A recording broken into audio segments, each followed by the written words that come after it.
Welcome to Explore Ages, where we investigate the mysteries of time. In today's video, we talk about Zul Carnine, a powerful leader mentioned in the Holy Quran. Some historians believe he was Alexander the Great, Cyrus the Great, or another famous ancient king. But who was he really? What made him important? And what is his connection to Gog and Magog? Zul Carnine, meaning the one with two horns, is a powerful leader mentioned in the Quran in Surah Al-Kahf, chapter 18, verses 83 to 101. He is described as a ruler who traveled far and wide, reaching the farthest points of the east and west. During his journey, he encountered different nations and helped people in need.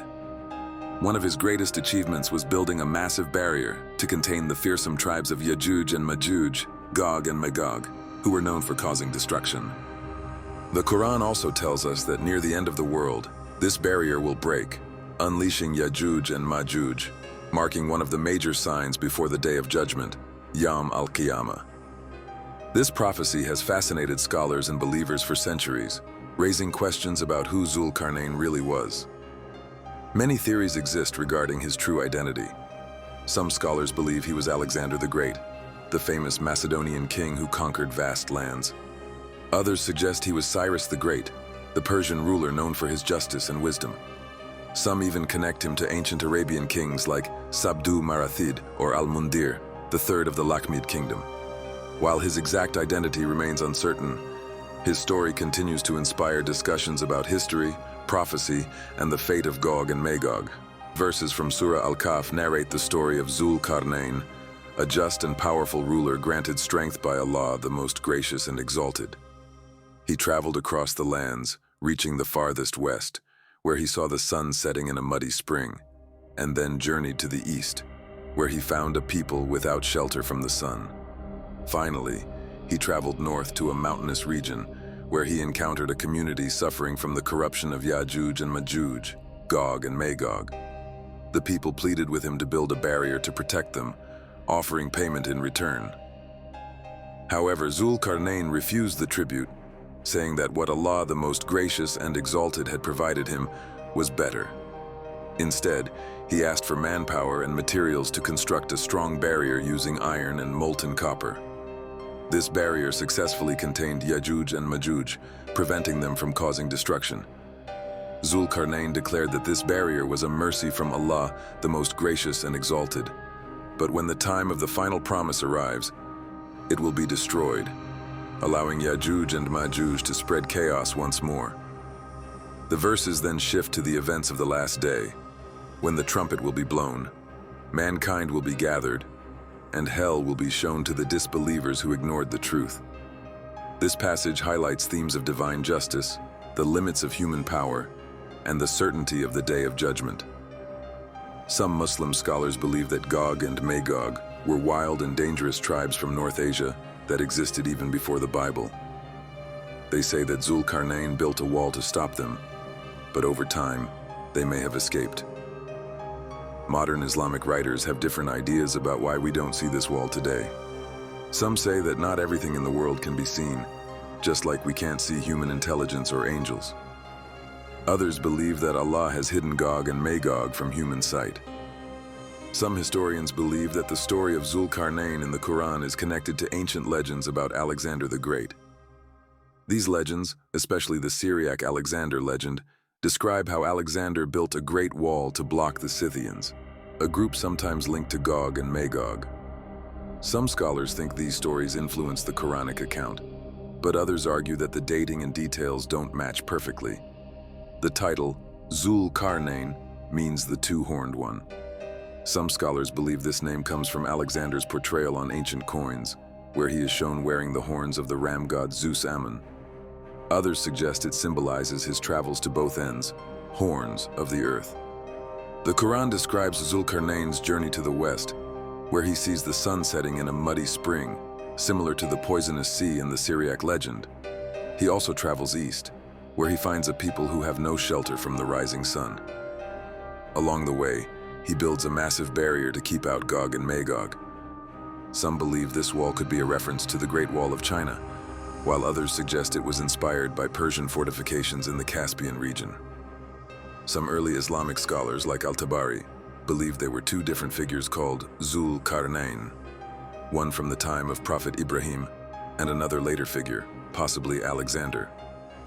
However, many scholars, including Ibn Kathir and Ibn Taymiyyah, reject the Alexander theory, arguing that Zul Carnine was a righteous believer in one God, while Alexander followed Greek polytheism.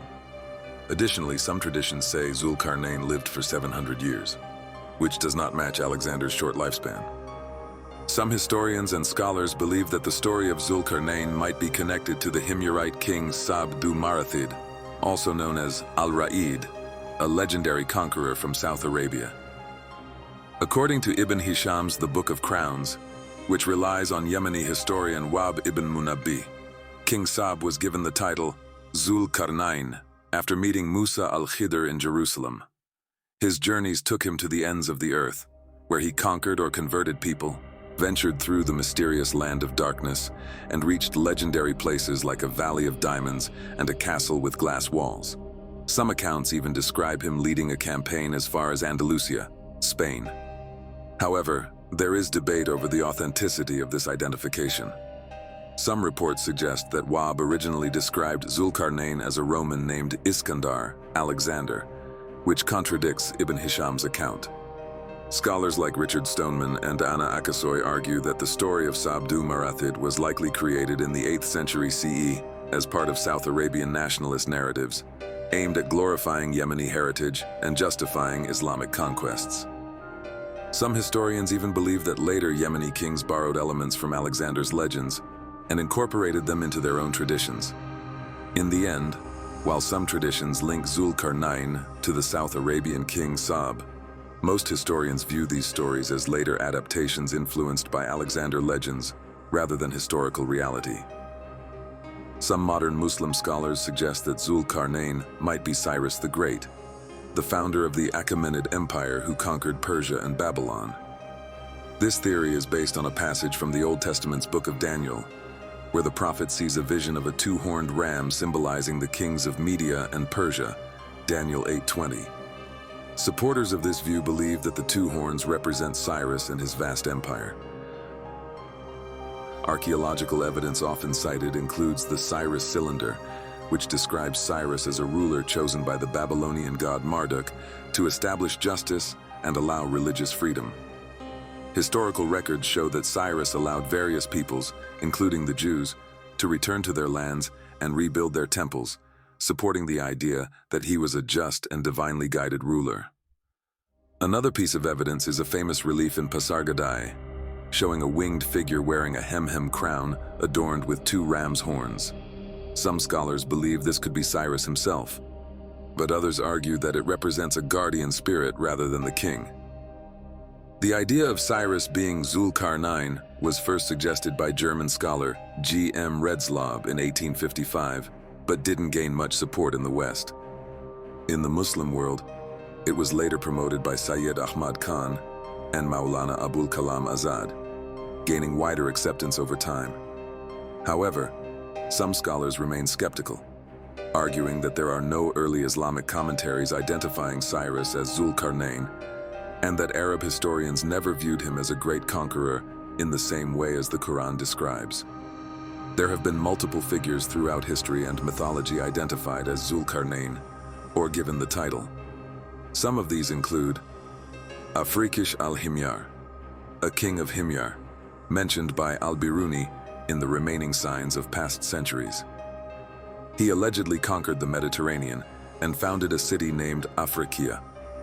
Al-Biruni supported this identification by pointing out that names beginning with Du were common among Himyarite kings. Faraydun. According to Al-Tabari's Tariq, some believed that Zulqarnayn al-Akbar, the Elder, from the time of Abraham was actually Faraydun, a mythical Persian king. An angelic being. In an account attributed to Umar bin Khattab, Zulqarnayn is described as an angel or having angelic attributes.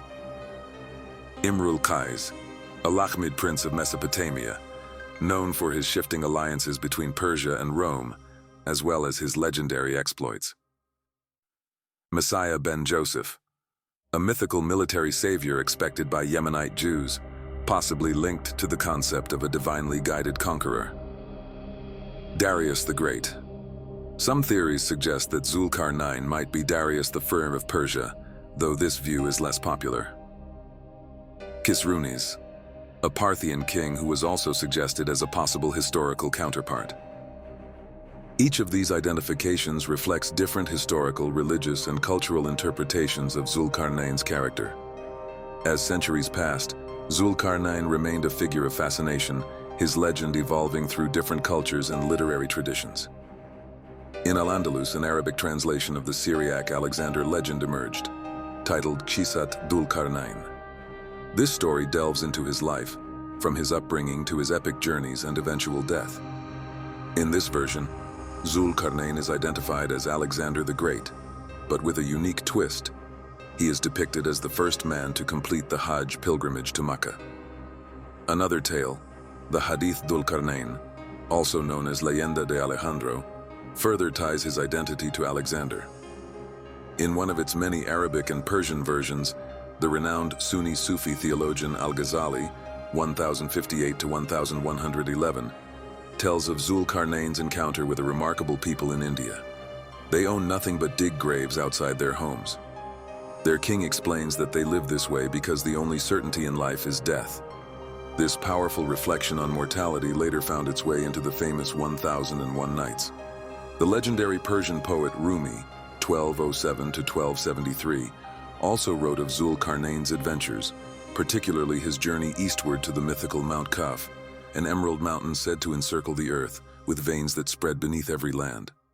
When Zul Carnayn asks about the cause of earthquakes, the mountain answers, "When God wills it, one of its veins trembles, shaking the world."